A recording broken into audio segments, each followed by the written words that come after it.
Assalamualaikum warahmatullahi wabarakatuh. Selamat malam Bu Winda. Pada kesempatan kali ini saya izin untuk menyampaikan isi poster yang disusun oleh kelompok kami sedemikian rupa dari informasi-informasi yang telah didapatkan pada saat mengerjakan modul 1 sampai 4 dari data wawancara yang sudah kami peroleh. Sebelumnya saya izin share screen, Bu.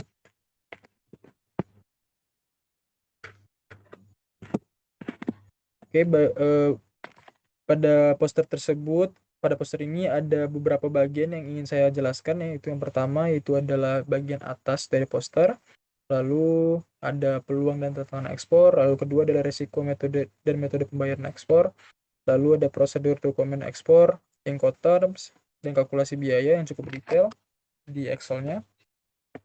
Lalu ada alternatif packaging, unit load, teknik strip drawing atau bongkar muat, estimasi biaya, rekomendasi akhir, dan rekomendasi utamanya. Untuk bagian heading dari poster ini itu adalah informasi dasar mengenai perusahaan yang kita teliti, yaitu dari perusahaan Desiccated Coconut yang mengekspor Desiccated Coconut ke industri bakery di Pakistan, yang dimana studi kasusnya ini berasal dari perusahaan yang berlokasi di Jawa Timur dengan kode HS code untuk produk Desiccated Coconut adalah 0801.11.00, yang dimana Incoterms yang terpilih yaitu adalah CFR dan FOB sebenarnya, Bu, tapi karena ada keterbatasan space di poster jadi tidak sempat untuk dimasukkan ke sini. Lalu untuk komoditas unggulannya adalah Desiccated Coconut yang tahan lama dengan demand yang tinggi serta industri bakery, confectionery, dan healthy food yang ada di Pakistan. Sebenarnya di seluruh Timur Tengah mostly untuk pengirimannya, tapi pada kesempatan kali ini kelompok kami memilih untuk memakai di negara yang ada di Pakistan. Lalu untuk sertifikasi utamanya yang diperlukan adalah halal BPJPH, lalu phytosanitary COA, dan PSQCA-nya. Asal produk adalah dari Jawa Timur dan negara tujuan utamanya yaitu adalah Pakistan di pelabuhan Karachi. Yang pertama yaitu adalah peluang dan tantangan ekspor yang dihadapi oleh perusahaan Desiccated Coconut ini. Yang pertama yaitu peluangnya itu sangat tumbuh tinggi dalam kurs dolar, dan segmen organik CAGR-nya meningkat sebesar 8,65% dengan traceability-nya yang origin dan branding yang cukup bagus, serta dengan dukungan LPII, UMKM bisa ekspor, BPJPH, dan lain sebagainya. Dan berikut adalah klasifikasi produk yang dapat diekspor menggunakan kontainer 20 feet, yaitu adalah dengan kadar air 3% kadar air, itu artinya di bawah 3% kadar air, dengan packing yang sudah diparfum serta disertakan oleh silika gel. Di sini juga tertera river container. Sebenarnya ini bukan sebuah kewajiban, Bu, tapi jika ingin memaksimalisasi dari proses ekspornya harus menggunakan river container agar mencegah uh, naiknya tingkat kelembapannya. Tapi sebenarnya tidak wajib karena perusahaan sendiri juga belum menerapkan atau menggunakan river container untuk pengirimannya. Dan di sini juga ada sistem HCP, Kementerian Freight Forwarder, dan lain sebagainya. Di sini ada barcode yang berisi daftar pustaka dari modul 1 sampai modul 4 dan beberapa daftar pustaka utama yang sudah kami cantumkan, dan tentu saja ada tantangan ekspor yang dialami oleh perusahaan ini, yang dimana adalah konsistensi kualitas dan hama. Tapi sebenarnya untuk hama itu bukanlah sebuah masalah utama karena berdasarkan informasi yang kami dapatkan dari CEO-nya langsung, itu tidak hama bukanlah sebuah masalah, melainkan penurunan kualitas karena waktu ekspor yang cukup panjang. Dan di sini ada tantangan lainnya juga. Selanjutnya untuk adalah resiko dan metode pembayaran, di mana resiko tersebut terbagi menjadi 5 aspek, yaitu resiko financial, operational, compliance, quality, sama contamination. Lalu untuk dampaknya untuk masing-masing resiko juga ada, seperti yang di finansial adalah fluktuasi kurs, gagal bayar letter of credit, dan mitigasinya perjanjian pembayaran harus jelas. Jadi pada setiap resiko ada mitigasinya juga, yang dimana rekomendasi pembayaran terbaik adalah letter of credit side draft dengan biaya bank rendah dan kepastian arus kas tinggi. Kalau untuk TT atau telegraphy transfer itu cocok untuk pelanggan yang sudah loyal atau pelanggan menjadi repeat buyer. Dan time draft 90 hari juga merupakan masih asumsi. Oke, selanjutnya adalah prosedur ekspor dan dokumen ekspor, di mana ini adalah informasi-informasi yang kami dapatkan berdasarkan informasi berdasarkan data yang sudah kami kumpulkan di modul-modul sebelumnya. Yang pertama yaitu adalah inquiry dan offering, lalu sales contract.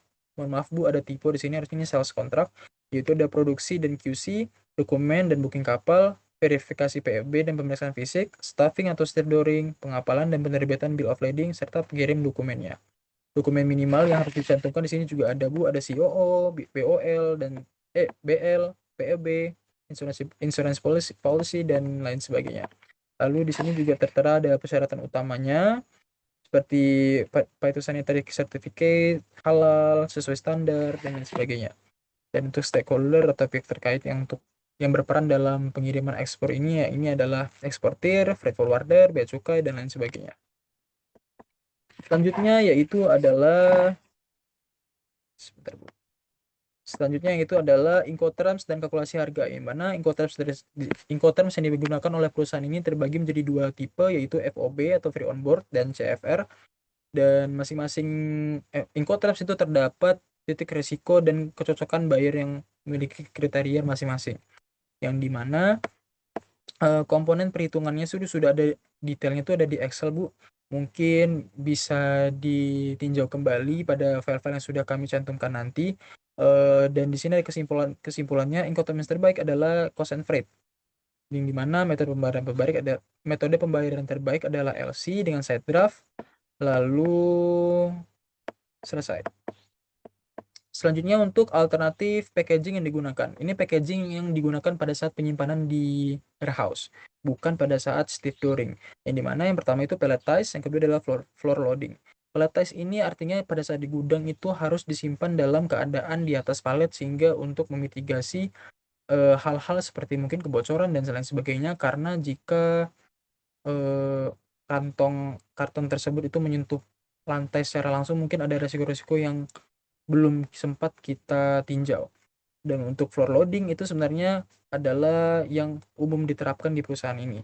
Yang dimana untuk spesifikasinya ada tertera jelas Bu di sini seperti kantong craft multiply yang dimana itu berlapis-lapis sekitar 3 lapis dengan kapasitas 25 kilo dengan PE liner, palet Euro, ini masih asumsi Bu untuk palet Euro, stretch film, strapping dan lain sebagainya.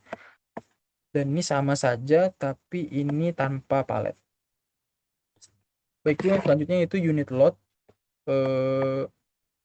dan rencana staffingnya, yang dimana yang unit load yang untuk digunakan dalam pengiriman itu adalah palletize dan floor loading seperti yang sudah saya jelaskan sebelumnya, tapi masing-masing itu tetap jumlahnya sama, 500 kantong, 25 kilo, dan beratnya juga sama.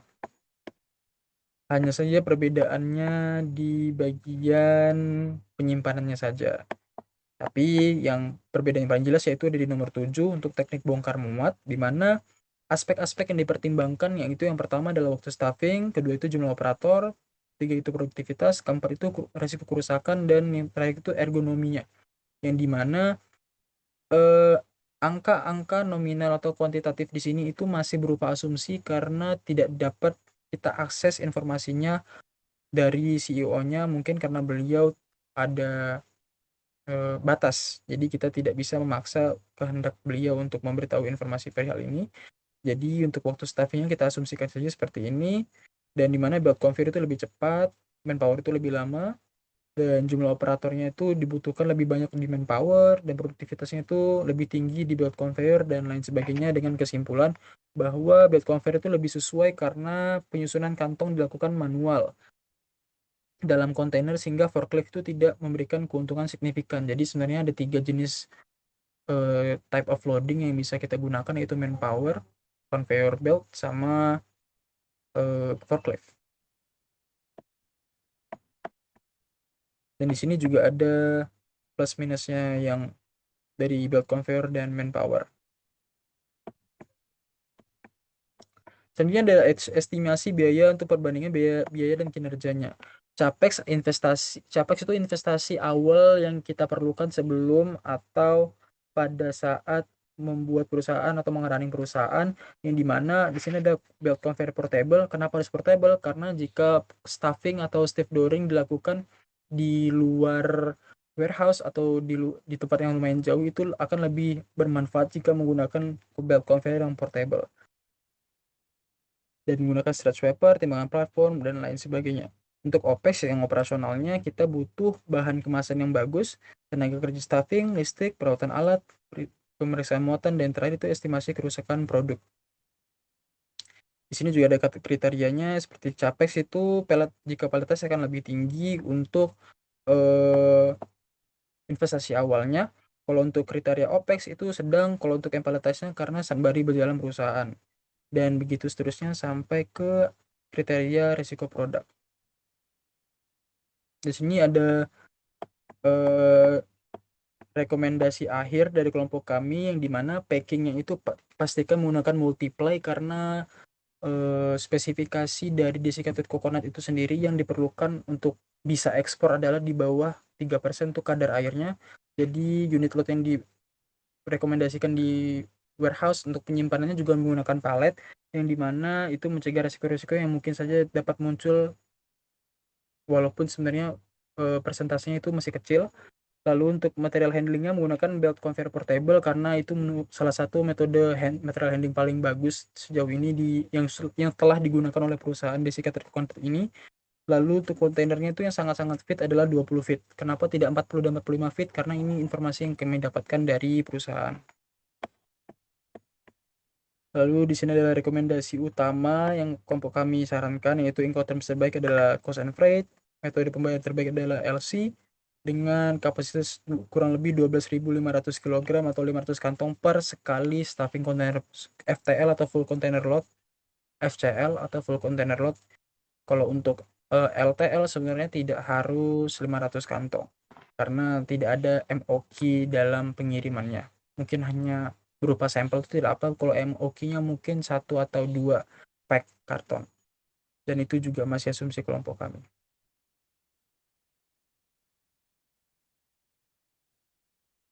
Baik Bu, sekian informasi yang dapat saya sampaikan. Mungkin terdapat beberapa typo yang kelompok kami buat dan sebenarnya itu sudah kami tinjau terlebih dahulu, cuma masih ada beberapa yang miss. Mohon maaf Bu, tapi semoga informasi-informasi yang kami kumpulkan dan kami sampaikan dapat bermanfaat dan dapat dijadikan studi lebih lanjut oleh angkatan-angkatan berikutnya, dan semoga informasi ini dapat dipublikasi dan bermanfaat bagi banyak orang. Sekian informasi yang dapat saya sampaikan dari pengerjaan ekspor impor modul 1 sampai 4. Wassalamualaikum warahmatullahi wabarakatuh.